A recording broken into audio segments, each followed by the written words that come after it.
അസ്സലാമലൈക്കും. ഞാൻ പറയണത് നിങ്ങളൊന്ന് സൂക്ഷിച്ച് കേട്ടോക്ക്. ഈ ലോകത്ത് നമുക്ക് ലഭിച്ച ഏറ്റവും വലിയ അനുഗ്രഹമാണ് നമ്മുടെ മാതാപിതാക്കൾ. അവർ നമ്മെ പോറ്റി വളർത്തിയതിന് കണക്കില്ലാത്ത ത്യാഗങ്ങളെയും സ്നേഹത്തെയും നമുക്ക് എങ്ങനെയാണ് ഓർക്കാതിരിക്കാൻ കഴിയുക? അവർക്ക് വേണ്ടി നമ്മൾ ചെയ്യേണ്ട ഏറ്റവും വലിയ കാര്യമാണ് പ്രാർത്ഥന. നമ്മുടെ സൃഷ്ടാവായ അള്ളാഹു അവർക്ക് വേണ്ടി എങ്ങനെ ദുആ ചെയ്യണമെന്ന് വിശുദ്ധ ഖുർആനിലൂടെ നമ്മെ പഠിപ്പിച്ചിട്ടുണ്ട്. ആ മഹത്തായ പ്രാർത്ഥന ഏതാണെന്ന് നോക്കൂ. ഖുർആനിലെ സൂറത്തുൽ ഇസ്രായിലെ 24-ാം വചനമാണിത്. നമ്മൾ എപ്പോഴും ഓർമ്മിക്കേണ്ടതും ചൊല്ലേണ്ടതുമായ ദുആ. റബ്ബിർഹമുമ്മ കമാ റബ്ബയാനി സഗീറ. എന്താണ് ഈ ദുആയുടെ അർത്ഥം? ഇതിൻ്റെ ആഴമെന്താണ്? എൻ്റെ രക്ഷിതാവേ, ചെറുപ്പത്തിൽ അവർ എന്നെ പോറ്റി വളർത്തിയതുപോലെ നീ അവരോട് കരുണ കാണിക്കണമേ. ഇതിലെ ഓരോ വാക്കിലും വലിയ സ്നേഹമുണ്ട്, വലിയ നീതിയുണ്ട്.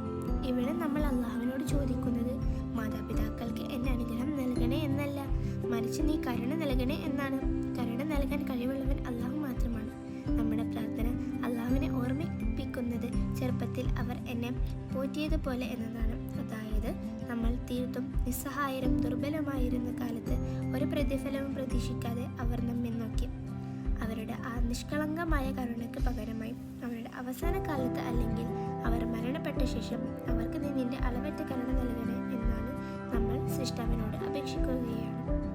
ഇതൊരു തിരിച്ചടവാണ്. നമ്മുടെ ചെറുപ്പത്തിലെ അവരുടെ സ്നേഹത്തിന് അവരുടെ അവസാന കാലത്ത് ലഭിക്കേണ്ട അള്ളാഹുവിൻ്റെ സ്നേഹത്തിന് വേണ്ടി നമ്മൾ ശുപാർശ ചെയ്യുന്നു.